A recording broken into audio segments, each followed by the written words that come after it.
하나님의 은혜와 평강이 우리 가운데 충만한 줄 믿습니다. 오늘 주신 말씀을 가지고 강하고 담대하라 라는 말씀의 제목으로 함께 은혜를 나누고자 합니다. 우리가 읽었던 이 여호수아 1장에 있는 말씀을 살펴보면 하나님이 이 여호수아를 이스라엘의 지도자로 부르신 장면입니다. 모세는 이제 죽었지만 그 뒤를 이어 이 이스라엘 백성들이 가나안 땅의 주인이 된 이 임무를 완수해라 하나님께서 여호수아에게 말씀하고 있습니다. 하나님은 여호수아가 이 사명을 완수하기 위해 이 여호수아의 마음을 지금 격려하고 위로하며 그리고 새롭게 하고 계십니다. 강하고 담대하라. 오늘 읽은 말씀에 보니까 3번이나 이렇게 반복적으로 이렇게 여러 번 반복해서 강조한 것을 보면 그때 당시에 이 모세의 후계자로 선정된 이 여호수아가 상당한 그 마음의 부담감이 있었던 것 같습니다.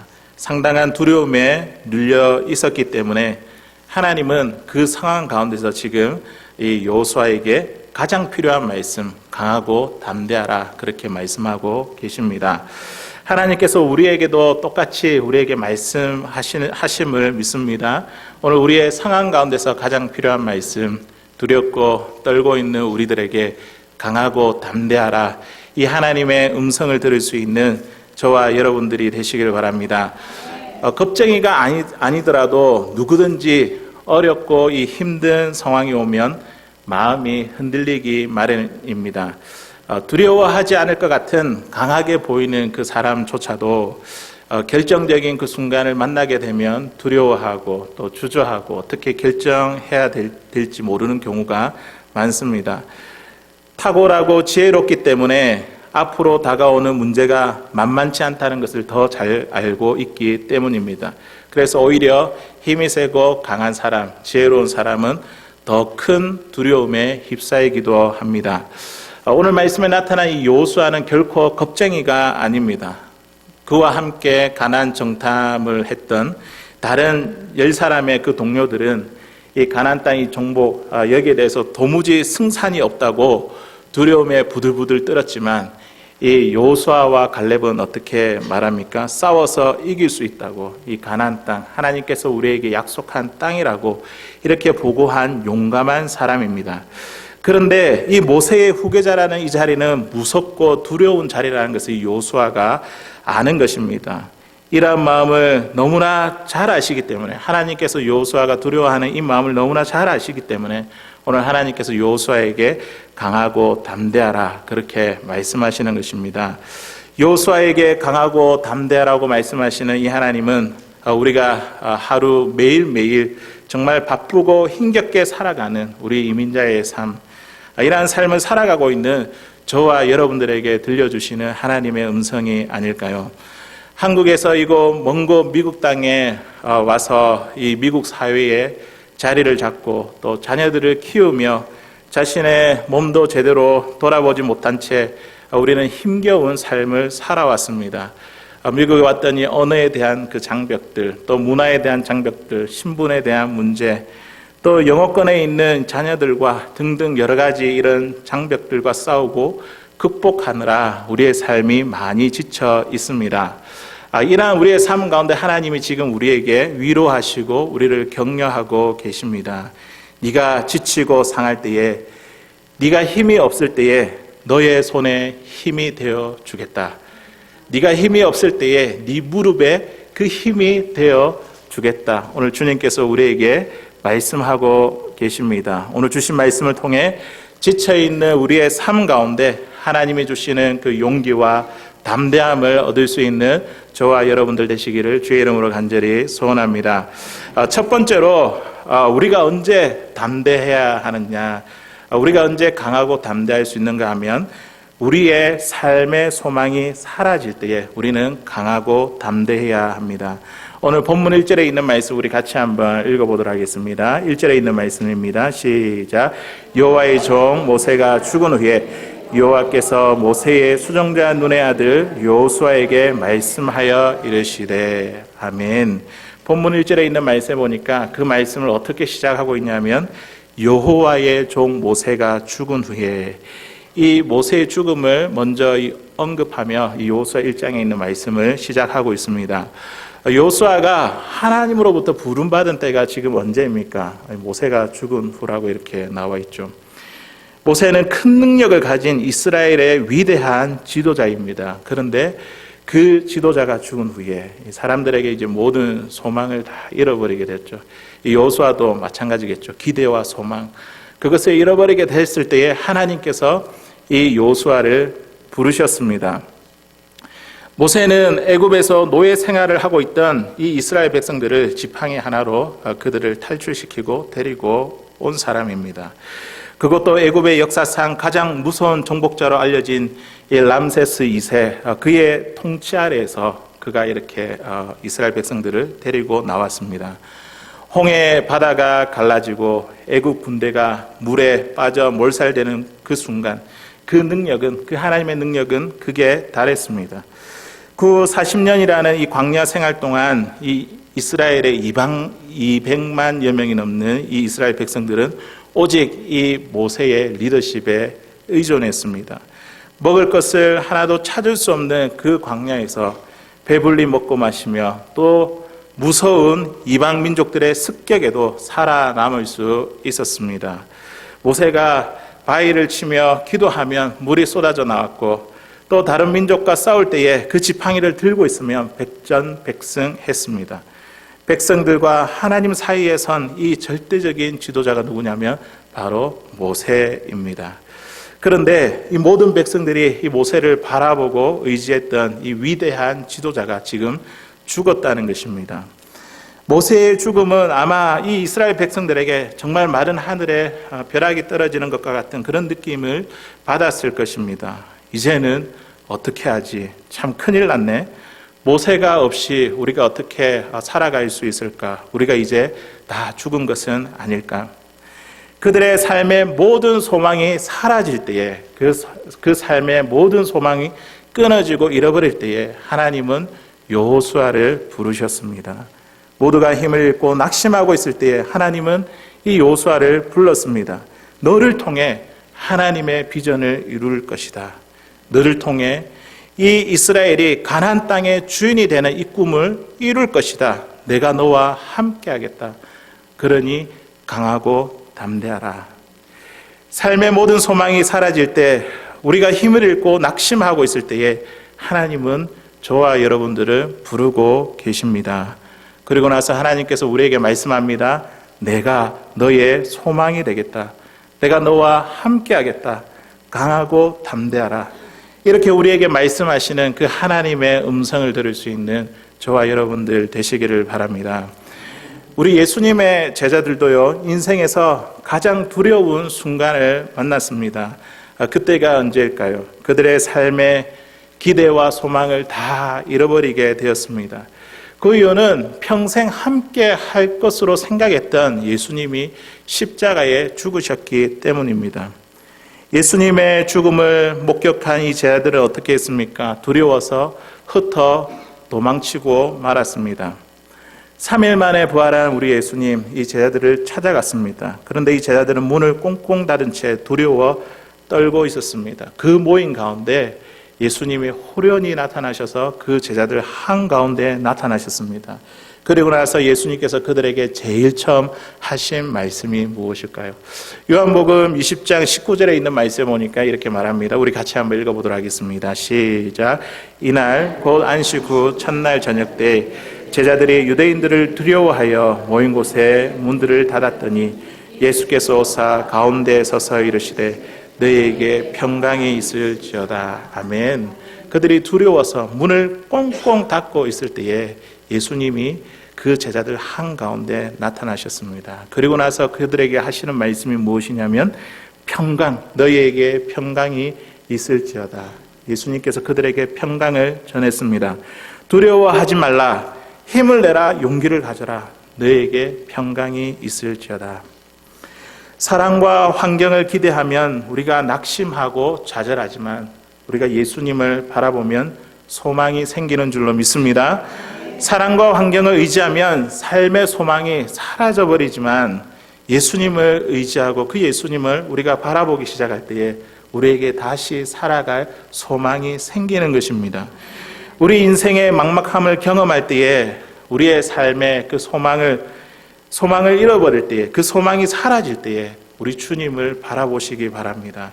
주님은 우리에게 강하고 담대함을 허락해 주실 것입니다. 1945년 4월 12일 제2차 세계대전이 이제 막바지로 치닫던 무렵에 미국인들이 정말 듣기 무서운 뉴스를 듣고 심한 충격에 빠졌습니다. 그때 당시 32대 대통령 루즈벨트가 갑작스럽게 사망했다는 소식이었습니다. 그런데 그 누구보다도 더 크게 충격받았던 한 사람이 있습니다. 그 사람이 누구냐면 그 사람의 이 루즈벨트 대통령의 뒤를 이어서 33대 대통령으로 취임해야 했던 부통령 해리 트루먼이었습니다. 그는 하루아침에 루즈벨트의 공백을 메워야 하는 자리에 서게 된 그 사실을 쉽게 받아들일 수가 없었습니다. 루즈벨트는 어떠한 인물입니까? 우리가 잘 알고 있듯이 미국의 경제 대공황으로 극심한 고통과 절망 가운데 빠져 있을 때에 뉴딜 정책으로 수많은 실업자들을 구제하며 나라의 경제를 기사회생시켰던 인물입니다. 미국의 역사상 처음으로 12년 동안 이 3회 연속으로 대통령 자리에 올랐던 그였습니다. 그는 미국인들에게 있어서 사랑과 존경을 한 몸에 받았던 사람이었습니다. 그런데 이 루즈벨트의 뒤를 이어서 이제 다음 자리, 이 나라를 이끌어야 했던 이 트루먼의 부담이 얼마나 컸을까요? 그때 당시 트루먼은 기자들에게 이렇게 말했습니다. 하늘의 달과 별들과 모든 행성들이 나에게 떨어지는 것만 같았습니다. 여러분, 만약 일생에 한 번이라도 기도한다면 지금 나를 위해 기도해 주십시오. 한 나라의 위대한 지도자를 잃어버린다는 것은 정말로 엄청난 심리적인 압박이고 심리적인 스트레스입니다. 사람들의 모든 기대와 소망이 사라지는 그 순간입니다. 우리가 기대하고 사랑하는 사람을 잃어버려 삶의 소망이 사라지는 그 순간에도 우리는 누구에게 소망을 두어야 되냐면 하나님께 소망을 두어야 됨을 믿습니다. 그렇게 하나님께 소망을 두게 될 때에 하나님께서 우리에게 강하고 담대함을 허락해 주실 것입니다. 이제 두 번째, 우리가 언제 강하고 담대해야 하냐면 우리의 대적들 앞에서 우리는 강하고 담대해야 합니다. 우리 5절에 있는 말씀 우리 같이 한 번 더 읽어보도록 하겠습니다. 5절에 있는 말씀입니다. 시작. 내 평생에 너를 능히 대적할 자가 없으리니 내가 모세와 함께 있던 것 같이 너와 함께 있을 것임이라. 내가 너를 떠나지 아니하며 버리지 아니하리니. 아멘. 5절의 말씀에 보니까 내 평생에 너를 대적할 자가 없으리니. 지금 하나님께서 여호수아에게 약속하고 있습니다. 너의 평생에 너를 대적할 그 사람이 아무도 없다. 킹 제임스 버전 이 성경에 읽어보니까 내 앞에 설 수 있는 자가 아무도 없게 하겠다. 지금 그 말씀을 하고 있습니다. 다시 말해서 이 말씀은요, 그 누구도 하나님 앞에 설 수 없듯이 너의 그 길을 그렇게 만들어주겠다. 그 누구도 그 어떤 사람도 하나님 앞에 감히 설 수 없듯이 너 인생의 그 앞길을 그렇게 만들어주겠다. 그 어떤 누구도 너 앞에 설 자가 없게 하겠다는 그 말씀입니다. 여호수아에게 있어서 대적은 누구일까요? 내가 과연 이스라엘의 지도자가 될 수 있을까? 이 이스라엘 백성들을 가나안 땅까지 무사히 인도할 수 있을까? 이 자신의 약함이 이 여호수아가 싸워야 할 대적이 아니겠습니까? 또 이스라엘 백성들을 보십시오. 정말 이들은 위대한 지도자였던 이 모세에게도 반항하고 대적하는데 지금 여호수아에게 그런 마음이 들지 않겠습니까? 나라고 가만히 있겠는가? 가나안 땅에 들어갈 때까지 이 이스라엘 백성들과의 이 갈등, 다툼, 이것이 바로 여호수아가 감당해야 했던 싸워야 할 대적입니다. 또 여호수아에게 있어서 가나안 땅에 이제 들어가서 그 족속들과 싸워야 될 것에 대한 그 대적들, 그 자신에 있어서 많은 문제들이 있었습니다. 자신과의 싸움, 이스라엘 백성들과의 싸움, 가나안 족속과의 그 싸움은 바로 여호수아에게 있어서 눈에 보이는 대적입니다. 그런데 여기서 우리가 중요하게 살펴보아야 할 것은 눈에 보이는 대적이 전부가 아니라는 것입니다. 진짜 대적은 무엇이냐면 눈에 보이지 아니하는 이 배후의 세력, 이 여호수아를 대적하도록 조종하는 원수 사단 마귀입니다. 우리는 눈에 보이는 현상을 보고 그 배후의 세력이 누구인지 우리는 분별하고 진짜 적과 싸우는 영적인 싸움을 싸워야 합니다. 하나님은 예수 그리스도의 보혈의 능력으로 우리를 대적할 이 모든 원수들을 다 물리쳐 주셨기 때문에 우리는 우리의 삶 가운데 하나님께서 우리의 모든 원수 이 사단 마귀를 다 쫓아주셨기 때문에 우리는 강하고 담대할 수 있습니다. 5절 말씀에 나타난 내 평생에 능히 너를 대적할 자가 없다라고 이렇게 하신 말씀은 바로 하나님이 우리보다 앞서서 싸우시겠다는 그 말씀의 내용입니다. 가나안 땅 정탐꾼들의 보고를 들은 이스라엘 백성들은 이 가나안 족속들이 힘이 세고 키가 크고 강하다 이런 소식을 듣게 되었을 때에 그들은 전쟁의 두려움에 대한 두려움에 휩싸이게 되었습니다. 그때 이 모세가 이스라엘 백성들에게 이야기를 하는 것이죠. 하나님이 앞서서 싸울 것이다. 하나님께서 이미 그 일을 이루실 것이다. 지금 모세가 그 말씀을 전하고 있습니다. 신명기 1장 30절에 있는 말씀입니다. 우리 같이 한번 읽어보겠습니다. 시작. 너희보다 먼저 가시는 너희의 하나님 여호와께서 애굽에서 너희를 위하여 너희 목전에서 모든 일을 행하신 것 같이 이제도 너희를 위하여 싸우실 것이며. 아멘. 애굽에서 행하신 것처럼 하나님께서 이 가나안 땅에도 그렇게 행할 것이다. 하나님께서 너희의 길에 그 앞서서 그 대적들을 다 싸워서 능히 이기게 할 것이다. 무서워하지 말라. 두려워하지 말라. 하나님이 먼저 가서 너희를 위해 싸우실 것이다. 사랑하는 성도 여러분, 하나님은 우리보다 앞서 그 길을 가시며 우리의 대적을 물리쳐 주시는 그 하나님이심을 믿습니다.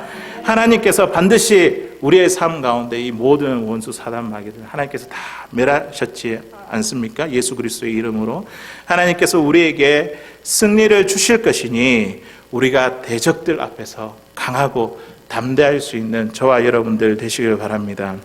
요즘에 이제 한국 뉴스를 틀게 되면 이제 늘 같은 이야기들이 항상 이제 반복되며 나옵니다. 한국의 국회를 보면 옛날이나 지금이나 변함없이 참 그들이 이제 민생 법안을 처리하기보다도 여당과 야당의 참 기싸움과 긴장감이 팽배한 것을 보게 됩니다. 이번에 이제 그 한국의 검찰총장을 국회에 세워놓고 이 검찰 운영에 대한 감사가 있었습니다. 그런데 참 희한한 것은 검찰의 운영에 대한 이 감사보다도 이 검찰이 지금 총장이 누구의 편인가, 여당인가 야당인가 이 편가르기와 다툼만 있었습니다. 사랑하는 성도 여러분, 우리가 누구 편인가, 이쪽인가 저쪽이 그게 중요하지 않습니다. 우리 믿는 사람들이 싸워야 할 진짜 적을 봐야 됩니다. 우리는 여당도 아니고 또 야당도 아니며 또 진보도 아니고 보수도 아니며 다툼과 분열을 일으키게 만드는 눈에 보이지 않는 세력, 그것이 우리에게 믿는 자들에게 있어서 진짜 적이라는 것입니다. 오늘 하나님께서 분명히 평생 능히 내 앞에 설 대적이 없겠다고 하셨는데 그 대적은 누구입니까? 우리가 계속해서 싸워야 할 그 대적, 이미 예수 그리스도의 이름으로 물리쳐 주신 그 대적은 과연 누구입니까? 에베소서 6장 12절에 있는 말씀입니다. 우리 같이 한번 읽어보겠습니다. 시작. 우리의 씨름은 혈과 육을 상대하는 것이 아니요 통치자들과 권세들과 이 어둠의 세상 주관자들과 하늘에 있는 악의 영들을 상대함이라. 아멘. 우리가 싸워야 할 그 대적은 눈에 보이는 혈과 육이 아니라 이 어둠의 주관자들, 하늘에 있는 악의 영들인 바로 원수 사단 마귀라는 사실입니다. 부모와 형제와의 관계를 어렵게 만들고 또 부부 관계가 힘들게 만들며 자녀들과의 그 관계를 깨뜨려 버리는 것, 그것은 그 사람 때문에 일어나는 것이 아니라 우리 관계 가운데 역사하는 이 악의 영들에 대한 세력 때문입니다. 악의 영들은 우리 관계의 틈에 들어와서 서로를 미워하고 서로를 원망하게 만듭니다. 사랑하는 성도 여러분, 우리가 싸워야 할 그 대상은 애굽의 바로가 아닙니다. 가나안 땅에 그 크고 강한 그 민족 족속들이 아닙니다. 우리의 믿음을 연약하게 만들고 우리를 넘어뜨리는 사단과의 그 싸움, 그 마귀와의 싸움이, 그 마귀가 바로 우리의 대적이라는 사실입니다. 예수님은 이미 십자가에서 이 원수 사단 마귀를 멸하시고 승리하셨습니다. 내 평생에 능히 너를 대적할 자가 없으리라, 이 말씀을 우리 예수님께서 이미 우리 가운데 성취해 주셨습니다. 사랑하는 성도 여러분, 저와 여러분들에게는 이미 그 권세가 있습니다. 예수 그리스도의 이름에 권세가 있고 그 능력이 있습니다. 대적자인 이 원수 마귀 앞에서 강하고 담대한 저와 여러분들 되시기를 주의 이름으로 간절히 소원합니다. 마지막으로 우리가 어떻게 하면 강하고 담대해질 수 있냐면, 오늘 말씀에 보니까 하나님의 말씀을 묵상하면 우리가 강하고 담대해질 수 있습니다. 우리 8절에 있는 말씀 우리 같이 한번 읽어보도록 하겠습니다. 하나님께서 이 여호수아에게 강하고 담대하게 될 것이라고, 담대하라고 말씀하시면서 하나님께서 여호수아에게 요청한 것이 있습니다. 우리 8절에 있는 말씀 같이 한번 읽어보겠습니다. 시작. 이 율법책을 내 입에서 떠나지 말게 하며 주야로 그것을 묵상하여 그 안에 기록된 대로 다 지켜 행하라. 그리하면 내 길이 평탄하게 될 것이며 내가 형통하리라. 아멘. 8절에 있는 말씀에 보니까 이 율법책을 내 입에서 떠나지 말게 하며 주야로 낮과 밤으로 그곳을 묵상하여 그 안에 기록된 대로 다 지켜 행하라, 그렇게 말씀하고 있습니다. 하나님의 말씀을 묵상하고 의지하면 우리가 강하고 담대해집니다. 하나님의 말씀에 뭐가 들어있습니까? 하나님의 가르침이 들어가 있습니다. 하나님의 비전이 담겨져 있고 하나님의 뜻이 말씀 가운데 있습니다. 묵상하다는 이 단어의 이 히브리 원어를 살펴보니까 무언가를 계속 생각함으로써 그것이 차고 넘쳐 입 밖으로 자연스럽게 나오게 하는 것, 이게 묵상하다라는 그 뜻을 가지고 있습니다. 율법책을 입에서 떠나지 말게 하여 낮과 밤을 가리지 말고 묵상하라, 이 말씀은 우리가 그냥 형식적으로 성경 구절을 입으로만 읊조리는 것이 아니라 마음의 깊은 묵상을 통해 하나님의 말씀이 우리의 삶 가운데 자연스럽게 이렇게 흘러나오게 하라라는 말씀인 것입니다. 사람의 말과 행동이 교만하고 거짓되며 더러운 것은 그 사람의 생각이 교만하고 거짓되며 더럽기 때문입니다. 그 사람의 생각이 말과 행동의 결과를 낳는 것을 우리는 보게 됩니다. 하지만 하나님의 말씀을 묵상하면 어떻게 됩니까? 우리의 생각과 말과 행동이 달라지고 변화되는 것을 보게 됩니다. 하나님의 말씀을 묵상하면 하나님의 참뜻을 발견하게 되고 하나님의 마음을 이해하게 됩니다. 그 결과 우리 주변에 있는 그 모든 상황들, 꽉 막혀 있는 그 상황들을 돌파할 수 있는 지혜를 하나님의 말씀을 통해서 우리가 얻을 수 있습니다. 우리가 인간적으로 아무리 똑똑해 봐야 소용이 없습니다. 하나님의 말씀을 깊이 묵상하면 하나님께서 하늘의 지혜로 채워진 그 사람이야말로 강한 사람이고 그 사람이야말로 담대한 사람인 줄로 믿습니다. 이 묵상은요, 하나님의 뜻과 마음을 또 알고 그 말씀대로 적용하고 그리고 실천하는 데까지 이르게 합니다. 그런데 우리가 하나님 말씀을 이제 알고 나서 실천하려고 할 때에 참 주변에서 이 말과 저 말로 우리를 흔들어 놓을 때가 많습니다. 하나님의 말씀에 따라 우리가 분명한 기준을 가지고 행동하려고 하는데 세상은 자꾸만 우리를 오른쪽으로 왼쪽으로 막 이렇게 흔들어 버립니다. 물론 우리가 다른 사람의 소리에 귀를 기울이는 것은 참으로 필요한 일입니다. 하지만 믿는 사람들이 가져야 할 그 큰 방향, 그리고 큰 틀이 되는 그 가치관만큼은 우리가 분명히 세워 나가야 될 줄로 믿습니다. 하나님의 말씀을 묵상하는 자가 이 가치를 가진 사람이고 또 이 큰 틀을 갖고 있는 이 사람, 하나님의 말씀을 묵상하는 자가 이 세상에 대해서 강하고 담대한 사람입니다. 예수님이 광야에서 40일 금식 후에 마귀의 시험을 받으셨습니다. 우리가 3가지 시험을 받았는데 우리가 너무나 이 말씀을 통해 잘 알고 있습니다. 그런데 이 모든 시험 가운데 예수님은 하나님의 말씀으로 이 사단의 공격, 유혹들을 다 물리치셨습니다.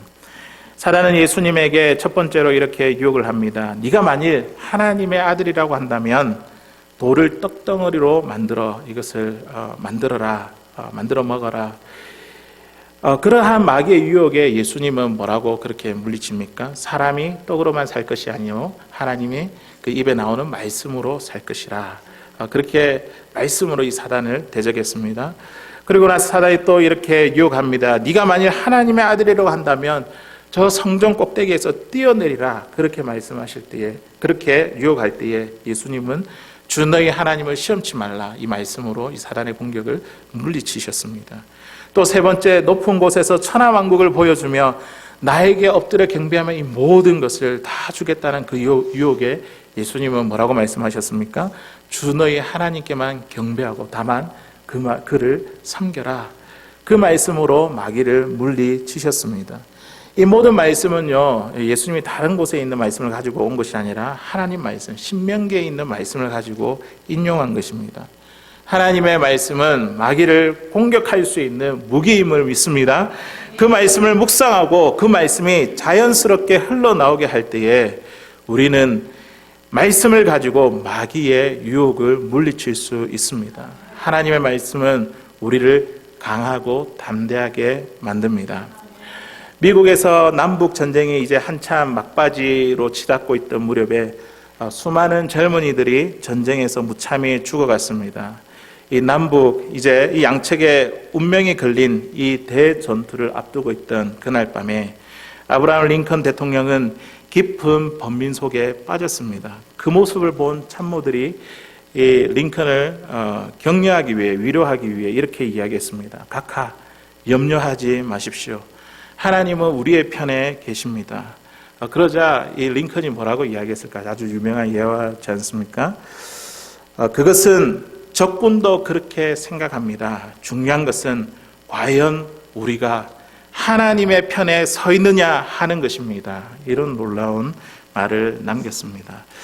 링컨이 말한 하나님 편에 서 있는 것, 이것이 무엇일까요? 그것은 바로 말씀을 통해서, 하나님의 말씀을 통해 올바른 것이 무엇이고 그것이 하나님의 참뜻을 발견하는 것, 그것을 가지고 삶에 실천하고 적용하는 것, 그것이 바로 하나님의 편에 서 있는 것이 아닐까요?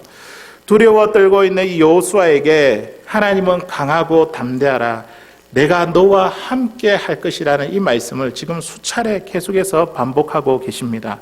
그러면서 하나님께서 여호수아에게 이렇게 이야기합니다. 나는 틀림없이 너의 편에 서줄 것이야. 그런데 그러기 위해서는 너도 내 편에 확실히 서 있어야 돼. 그것이 무엇입니까? 나의 말을 항상 명심하고 실천해라는 것입니다.